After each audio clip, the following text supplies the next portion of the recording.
আমি আবার চলে এলাম একটি রেসিপি নিয়ে। রেসিপিটি দেখুন, দেখে ভালো লাগলে লাইক শেয়ার সাবস্ক্রাইব অবশ্যই করবেন, কমেন্ট করতে ভুলবেন না কিন্তু। আজ আমি বানাবো ব্রোকলি ফ্রাই উইথ প্রন। কিভাবে বানাচ্ছি এবং কি মশলা দিচ্ছি সেটাই আজকে শেয়ার করব। এটা পুরোপুরি আমার নিজের রেসিপি। কিভাবে করছি দেখাই চলুন। আমি এতটা চিংড়ি মাছ দেবো না, আমি অল্প চিংড়ি মাছ দেবো।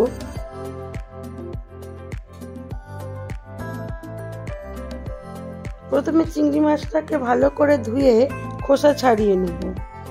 এটা ভাত ও রুটি দুইয়ের সাথেই খাওয়া যায়, খেতে খুবই সুন্দর হয়। এবারে আমি ব্রোকলিটাকে সুন্দর করে টুকরো করে নেব। প্রথমে কড়ার মধ্যে সর্ষের তেল দেবো, আপনারা চাইলে অলিভ অয়েলেও করতে পারেন। আমি বেশ কিছুটা পরিমাণ সর্ষের তেল দিয়ে দিয়েছি। তেলটা গরম হওয়া পর্যন্ত অপেক্ষা করব।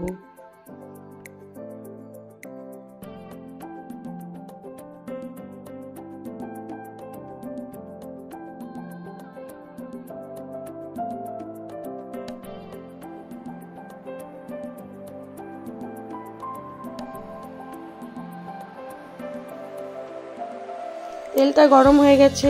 এবারে এর মধ্যে দিয়ে দেবো বেশ কিছুটা পরিমাণ গোটা জিরে।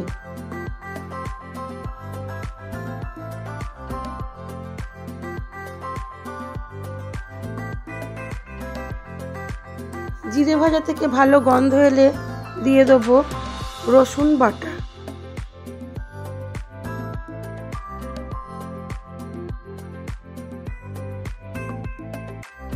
ছোট চামচের 1 চামচ রসুন বাটা দেবো।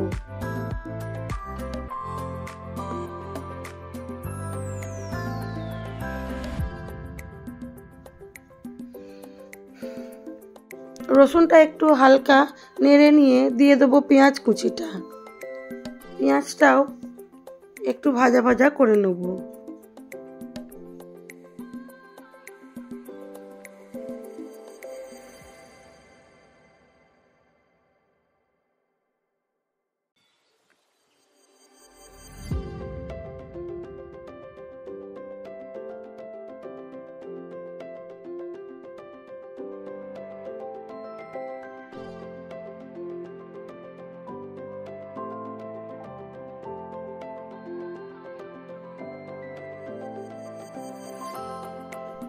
পেঁয়াজ ও রসুনটাকে একটু ভেজে নেব।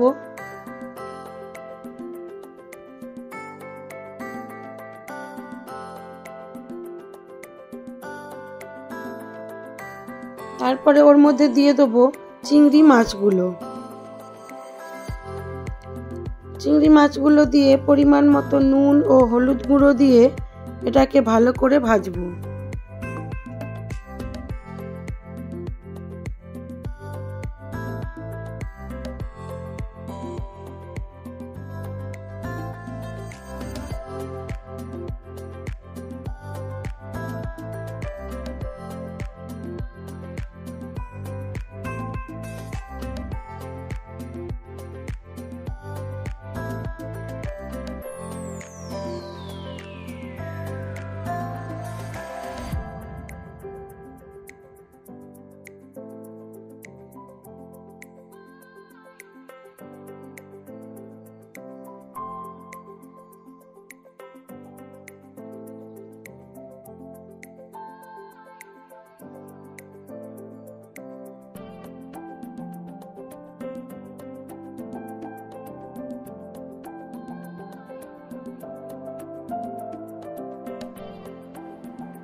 সবকিছু খুব ভালো করে ভাজা হয়ে গেছে। এবারে এর মধ্যে দিয়ে দেবো আদা ও কাঁচা লঙ্কা বাটা।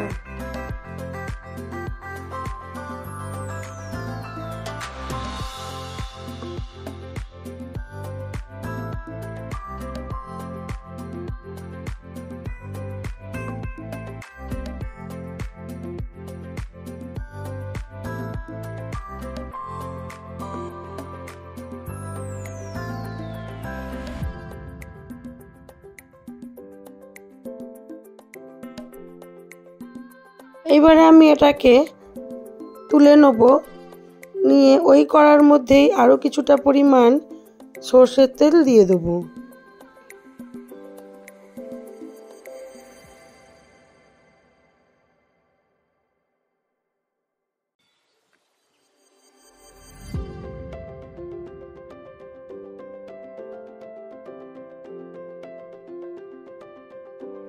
তেলটা ভালো করে গরম হয়ে গেলে দিয়ে দেবো টুকরো করে রাখা ব্রোকলিগুলো। আমি এগুলোকে গরম জলে একটু ধুয়ে নিয়েছি।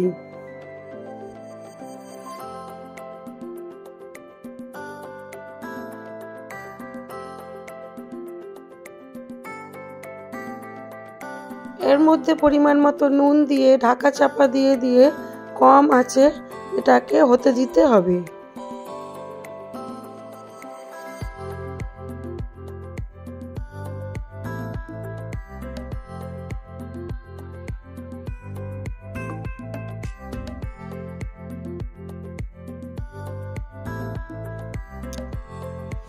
ব্রোকলিটা প্রায় সেদ্ধ হয়ে এসেছে। এবার এটাকে একটু নেড়ে চেড়ে নিয়ে এর মধ্যে দিয়ে দেবো ভেজে রাখা মশলা ও চিংড়ি মাছ।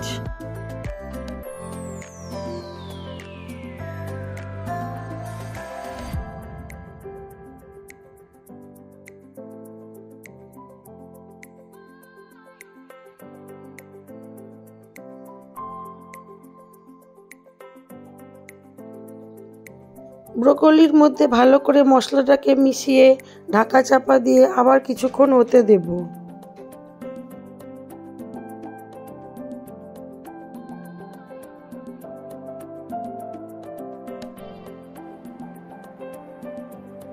দিয়ে দেবো গোলমরিচের গুঁড়ো ও সামান্য চিনি।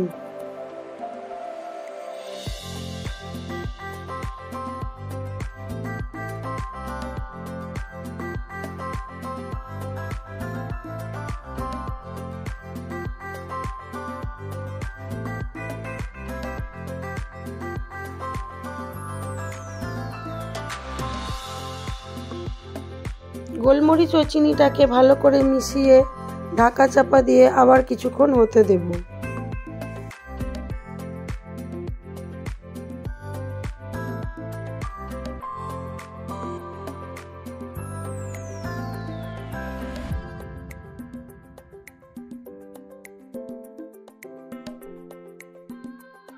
হয়ে গেছে আমার ব্রোকলি উইথ পর্ন ফ্রাই।